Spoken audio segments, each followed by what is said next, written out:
Hello students, how are you all? You are most welcome to my YouTube channel Just Commerce. So in today's class we will discuss about GST. तो आज की class में हम जो GST को समझने वाले हैं, क्योंकि हमारा जो थ्योरी बेस ऑफ अकाउंटिंग जो चैप्टर हम कर रहे थे वो चैप्टर में हमारा लगभग सारे टॉपिक्स क्लियर हो चुके हैं एंड एक टॉपिक हमारा रह गया था, दैट इज GST. तो आज की क्लास में हम सभी GST को भी बहुत ही अच्छी तरीके से समझ लेंगे. ठीक है, तो चलिए सबसे पहले हम समझते हैं कि GST है क्या. GST है क्या? तो GST का मतलब है goods and services tax. Yes, जैसा कि इसके नेम से ही स्पष्ट है, goods and services tax. Okay, goods and services tax. इसका मतलब ये है कि जब भी कोई गुड्स एंड सर्विसेज, जितने भी गुड्स एंड सर्विसेज का लेन देन जब होगा उस टाइम पे जो टैक्स का पेमेंट करना होगा, that tax is called GST. Okay, GST आने से पहले सबसे पहली बात तो आपको समझना होगा कि टैक्स जो है वो कितने टाइप्स के होते हैं. तो टैक्स जो है वो 2 टाइप्स से होते हैं. पहला तो होता है डायरेक्ट टैक्स, जो हर पर्सन, हर व्यक्ति डायरेक्ट गवर्नमेंट को पे करता है, वो है आपका डायरेक्ट टैक्स. ठीक है, जैसे कि direct tax and one is indirect tax. ठीक है, इनडायरेक्ट टैक्स क्या है? तो इनडायरेक्ट टैक्स का मतलब होता है कि वैसा टैक्स जो कोई भी गुड्स एंड सर्विसेज का खरीद बिक्री करने के टाइम पे जो टैक्स लगता है वो है इनडायरेक्ट टैक्स. इनडायरेक्ट टैक्स हम लोग प्रतिदिन देते हैं. जब भी आप अगर 5 रुपए का कोई पेंसिल भी खरीद के लाए हैं तो उसमें भी आपको कुछ ना कुछ अमाउंट देना ही पड़ रहा है टैक्स के लिए. अगर आप 5 रुपए का कुरकुरे भी खरीदते हैं ना तो उसमें जरूर लिखा हुआ होगा टैक्स आपका. आप जरूर उसे पढ़िएगा, अच्छे से ध्यान से समझिएगा. तो ठीक है, तो डायरेक्ट टैक्स क्या होता है? तो डायरेक्ट टैक्स में आपका इनकम टैक्स हो जाते हैं, ठीक है, या कॉर्पोरेट टैक्स हो जाता है. कॉर्पोरेट टैक्स जिसे बोलते हैं निगम कर. ठीक है, इसे बहुत ज्यादा अमाउंट में सरकार के पास ये आता है कॉर्पोरेट टैक्स. ठीक है, इनकम टैक्स से भी ज्यादा. देन इनडायरेक्ट टैक्स क्या होता है? तो इनडायरेक्ट टैक्स जो है ना वो हमें सिर्फ हम एक गवर्नमेंट को नहीं देते, वो हमें दोनों गवर्नमेंट को देना पड़ता है. सेंट्रल लेवल पे भी, सेंटर को भी एंड स्टेट को भी. ठीक है, तो सेंटर को हम क्या क्या देते हैं एंड गवर्नमेंट, सेंट्रल गवर्नमेंट को क्या क्या टैक्सेस देने पड़ते हैं, कौन कौन से टैक्स हम पे करते हैं, वेयर एज स्टेट गवर्नमेंट को कौन कौन से टैक्सेस पे करते हैं. सो GST आने से पहले सेंट्रल गवर्नमेंट को हमें सर्विस टैक्स देना पड़ता था. ठीक है, सर्विस टैक्स हम पे करते थे. देन हमें कस्टम ड्यूटी पे करना पड़ता, हम CST ये भी टैक्स है. एंड देन एक्साइज ड्यूटी हमें पे करना पड़ता था, excise duty. And state government को हमें क्या देने पड़ते थे? तो वैट देना पड़ता था, वैल्यू एडेड टैक्स जिसे बोलते हैं, नाम तो सुने ही होंगे आप सभी. एंट्री टैक्स देना पड़ता था. अगर कोई दूसरे स्टेट से कोई माल आ रहा है या कोई गुड्स या सर्विसेज आ रहे हैं तो उसमें एंट्री टैक्स देने पड़ते थे. ऑक्ट्रॉय देना पड़ता था, लग्जरी टैक्स भी देने पड़ते थे. ठीक है, तो बिफोर GST आने से पहले ये डायरेक्ट टैक्स में कोई अंतर नहीं हुआ है. अभी भी सारे लोग जो हैं वो डायरेक्ट टैक्स ऐसे, मतलब डायरेक्ट टैक्स में GST का कोई लेना देना नहीं है. डायरेक्ट टैक्स इन GST का, इनकम टैक्स अभी भी लोग ऐसे ही पे करते थे एंड कॉर्पोरेट टैक्स भी अभी भी लोग वैसे ही पे करते हैं. चेंजेस जो आया है वो आया है इनडायरेक्ट टैक्स में. इनडायरेक्ट टैक्स में क्या चेंजेस आया? तो पहले क्या होता था कि इतने सारे टैक्स जो है वो अलग अलग देना पड़ता था. Service tax, custom, CST, excise duty, VAT, entry tax, octroi, luxury tax, ये सारे टैक्स जो है वो अलग अलग देने पड़ते थे. बट GST आने पर इन सभी को मिला करके इसे ही रिप्लेस कर दिया गया, रिप्लेस्ड बाय GST. इसे ही GST से रिप्लेस कर दिया गया. आई बात समझ में? इसीलिए कहा गया है वन टैक्स वन नेशन, मतलब one nation one tax. Okay, GST को one nation and one tax भी बोलते हैं. जब सबसे फर्स्ट टाइम हमारे प्राइम मिनिस्टर नरेंद्र मोदी जब आए थे, जब उन्होंने GST का घोषणा किया था, तब वो बोले थे गुड एंड सिंपल टैक्स. वैसे तो इसका meaning goods and service tax है, बट वो गुड एंड सिंपल टैक्स बोले थे. तो इज इट रियली गुड और सिंपल टैक्स? क्या ये रियली में गुड एंड सिंपल टैक्स है? ये है या नहीं, इसे हम अभी समझेंगे क्लास में. ठीक है, तो इसे इसीलिए बोला जाता है one nation one tax. Understand? पहले बहुत ही प्रॉब्लम होता था टैक्स कैलकुलेशन करने में. एक पर्सन अगर कोई बिजनेस अगर चला रहा है तो उसमें उसे इतने सारे टैक्सेस जो है वो पे करने पड़ते थे. बट GST आने के बाद इतना सारा तामझाम कम हो गया एंड अब GST का कैलकुलेशन करना बहुत ही आसान हो गया. क्यों? क्योंकि अब हमें क्या करना पड़ता है? तो 18% डायरेक्ट GST हम कैलकुलेट कर लेते हैं. ठीक है, अब ये 18% कैसे कैलकुलेट करते हैं, इसे समझने के लिए हमें सबसे पहले जानना होगा कंपोनेंट्स ऑफ जीएसटी। जीएसटी का कौन कौन सा कंपोनेंट्स है, ठीक है। तो सबसे पहली बात आपको समझ लेना ये है कि जीएसटी जो है वो 3 तरीके का है। कौन कौन से है वो 3 तरीके? तो सबसे पहला है हमारा CGST, okay. First is CGST, then SGST and then है IGST, okay. CGST, SGST, IGST. CGST का मतलब होता है central goods and service tax, okay. Tax collected under CGST. CGST के अंतर्गत जो टैक्स कलेक्शन होता है वो टैक्स जो है वो सेंट्रल गवर्नमेंट का क्या रिवेन्यू होता है, ठीक है। सेंट्रल गवर्नमेंट का रिवेन्यू है ये, अंडरस्टैंड। आई होप कि आपको बहुत अच्छे से समझ में आ रहा है। सीजीएसटी मतलब central goods and service tax. जो टैक्स जो है वो सेंट्रल गवर्नमेंट लेता है वो है हमारा सीजीएसटी। देन आता है एसजीएसटी। तो एसजीएसटी क्या है? तो ऐसा नहीं कि सारे टैक्स जो है वो सेंट्रल गवर्नमेंट ही रख लेते हैं, स्टेट गवर्नमेंट का भी कुछ ना कुछ पार्ट रहता है। तो जो टैक्स स्टेट गवर्नमेंट को जाता है, ठीक है, स्टेट गवर्नमेंट को जो टैक्स जाता है that is SGST, state goods and service tax, okay. Then आपका आता है integrated GST. What is the meaning of integrated GST? तो अभी हम पहले सीजीएसटी, एसजीएसटी एंड आईजीएसटी तीनों को बहुत ही डिटेल में समझेंगे, इसलिए मैं इसे क्लीन कर देती हूँ। अगर if you want to take screenshot then you can. So आपको मैं यहाँ पे बताती हूँ, ठीक है। तो सबसे पहली बात कि जीएसटी है हमारा and it is of 3 types, ठीक है। इसका 3 कंपोनेंट्स है हमारे। पहला तो है सीजीएसटी, देन है एसजीएसटी एंड देन है आईजीएसटी, ओके। तो अभी आपको जानना है कि सीजीएसटी क्या होता है, एसजीएसटी क्या होता है, आईजीएसटी क्या होता है। तो सीजीएसटी का मतलब है central goods and services tax, okay. Central goods and services tax. CGST के अंतर्गत जो टैक्स कलेक्शन होता है वो किसका रिवेन्यू होता है? वो सेंट्रल गवर्नमेंट का रिवेन्यू होता है, ठीक है, सेंट्रल गवर्नमेंट का। देन आता है एसजीएसटी। एसजीएसटी क्या होता है? तो एसजीएसटी का मतलब है state goods and services tax, okay. मतलब वो टैक्स जो स्टेट गवर्नमेंट को जाता है, ठीक है, किसी भी स्टेट गवर्नमेंट को। अगर वो स्टेट नहीं है, कोई यूनियन टेरिटरी है, कोई यूटी है, तो फिर वहां पे यूटी जीएसटी उसे बोलते हैं, ठीक है, यूनियन टेरिटरी जीएसटी। जैसे कि अगर दिल्ली है तो दिल्ली तो कोई स्टेट है नहीं, वो एक यूटी है, ठीक है। तो वहां पे जो गुड्स एंड सर्विस टैक्स लगेगा वो वहां पे उसका नेम में बस चेंजिंग हो जाएगा, वो यूटी जीएसटी कहलाएगा, ठीक है, बस नेम में चेंजिंग होगा। अब कैसे कैलकुलेट करते हैं इसे भी हम एग्जांपल से समझेंगे। देन आपका आता है integrated GST, okay, integrated goods and services tax, goods and services tax, okay. तो चलिए हम अब इसे, आपको आया बात समझ में? चलिए अब हम इसे समझते हैं एक एग्जांपल से।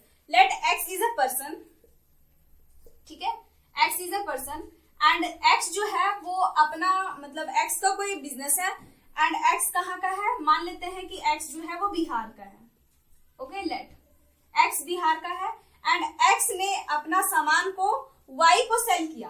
किसे सेल किया? वाई को। एंड वाई भी बिहार का है, ठीक है, वाई भी बिहार का ही है, ठीक है।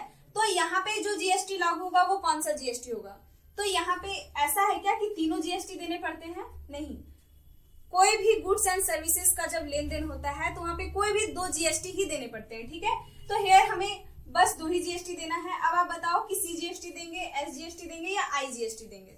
तो हेयर इज वेरी सिंपल कि अगर एक्स है, एक्स अपना कोई चीज को सेल कर रहा है वाई को एंड दोनों का जो स्टेट है वो सेम है, ठीक है, एक्स भी बिहार का है एंड वाई भी बिहार का है। तो इस सिचुएशन में जो है वो जीएसटी लागू होगा, वो कौन सा होगा?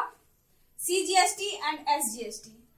जीएसटी का रेट कितना होता है? 18% चार्ज होता है ना जीएसटी, तो 50-50% चार्ज होगा आपका, ठीक है। 9% एसजीएसटी लेगा, सीजीएसटी का होगा एंड 9% हिस्सा जो है वो एसजीएसटी का होगा, ठीक है। लेट कि 10,000 रुपीज का कार बेच रहा है। मान लेते हैं अब कि एक्स जो है वो 10,000 रुपीज का कार वाई को बेच रहा है। एक्स का घर भी बिहार में है एंड वाई भी बिहार का ही है, तो यहाँ पे 18% जीएसटी तो चार्ज होगा ही 10,000 पे, ठीक है। 18% टोटल जीएसटी चार्ज होगा, इट इज 1800। अब ये 1800 में भी 50-50% जो है वो सीजीएसटी का पार्ट होगा एंड 50% पार्ट जो है वो SGST का होगा। ओके, तो यही होता है जब किसी स्टेट के अंदर ही कोई लेन देन हो रहा है तो वो आपका जो GST चार्ज होगा उसमें वो होगा CGST एंड SGST। ओके, अब समझ लेते हैं integrated goods and service tax. Integrated goods and service tax क्या होता है? तो जब एक स्टेट का पर्सन दूसरे स्टेट में चीजों को सेल करता है तो उस टाइम पे जो टैक्स देने होते हैं वो होता है हमारा goods and IGST, integrated goods and service tax. Okay, अगर आप कोई चीज मंगवा रहे हैं बाहर से तो भी आपको IGST देने पड़ते हैं। ठीक है, तो हम समझ लेते हैं अब इसका भी एक एग्जांपल मान लेते हैं। इसी एग्जांपल में थोड़ा चेंजिंग करके समझते हैं। X जो है वो बिहार का है एंड Y जो है वो झारखंड का है। X बिहार का है एंड Y झारखंड का है। एंड अब क्या हो रहा है, तो X जो है वो Y को बेचेगा 10,000 रुपीज का कार। अब Y क्या करेगा, तो Y तो उसे परचेस कर लेगा लेकिन उसमें उसे 18% GST तो देने ही होंगे, तो 10,000 का 18% GST निकलेगा 1800 रुपीज। तो यस, IGST जो है वो 1800 रुपीज उसे पे करने होंगे। एंड अब बताओ कि IGST ही पूरा का पूरा कौन रखेगा इसे? तो integrated goods and service tax को आपस में state government and central government मिलके मतलब आपस में वे ले लेते हैं। ठीक है, आप सीधे सीधे समझ सकते हैं कि IGST एक मिला करके एक साथ ले लिया जाता है। ठीक है, अब क्वेश्चन यहाँ पे ये होता है कि GST देगा कौन? आखिर कौन से ऐसे लोग हैं जो GST को देंगे? क्या सारे लोगों को देना पड़ता है GST? तो सबसे पहले आपको बता दूं कि यहाँ पे GST वही देते हैं जिनका सालाना टर्नओवर जो है वो 20 लाख रुपीज होगा। ठीक है, इसका मतलब यह है कि 1 ईयर में अगर वो 20 लाख रुपीज का सेल एंड परचेस करते हैं, सालाना टर्नओवर उनका अगर 20 लाख रुपीज है तो यस उन्हें GST देने होंगे।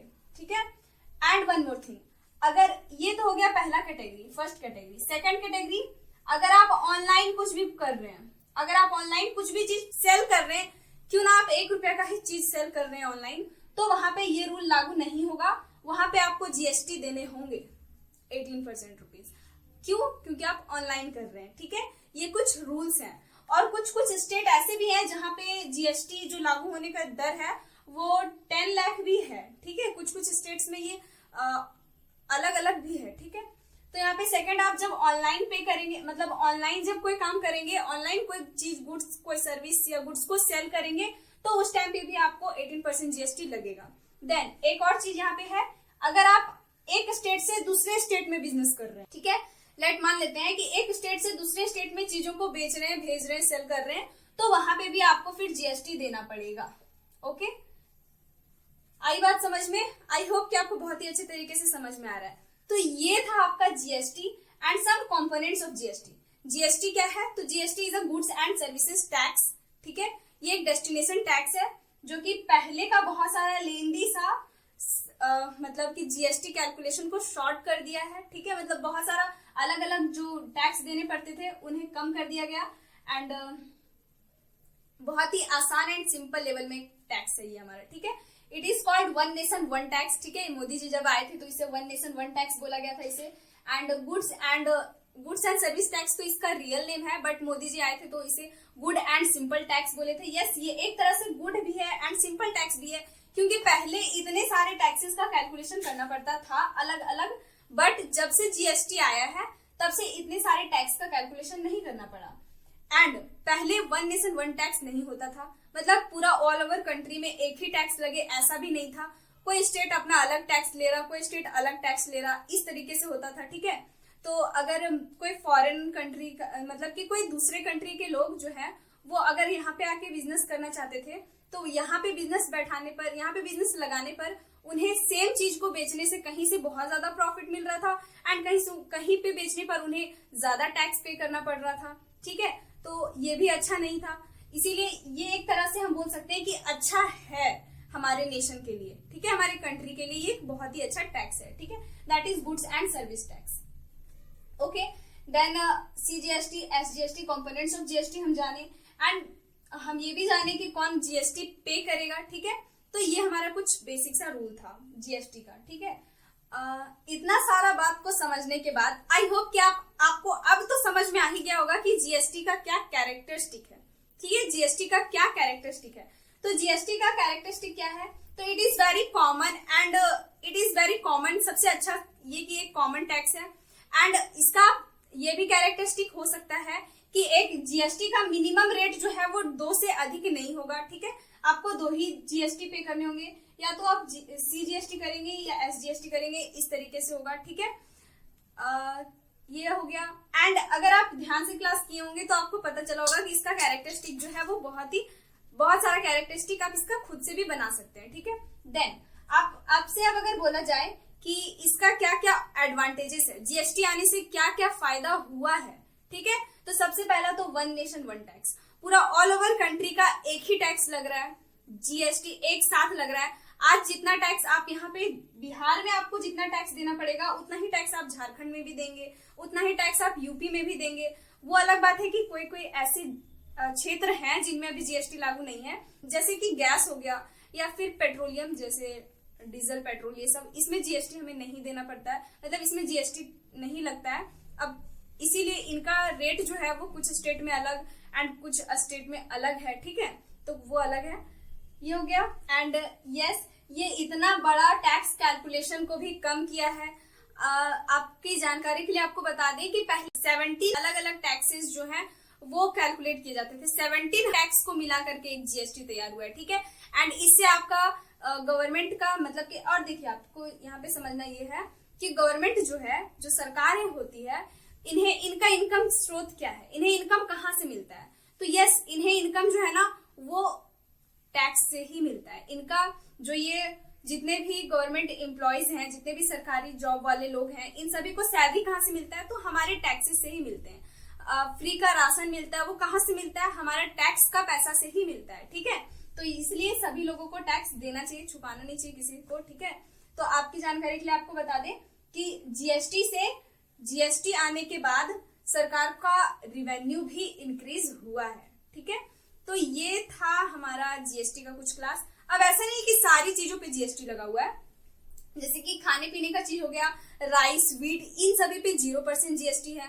कुछ ऐसी चीजें हैं उन पे 5% जीएसटी है, कुछ चीजें हैं जिन पे 12% जीएसटी है, एंड कुछ चीजें हैं जिन पे 18% है, एंड कुछ चीजें जो है जिन पे 28% भी है। जैसे कि लग्जरियस चीज है, एसी, फ्रिज, कूलर, कार, ये सब पे 28% अधिक है।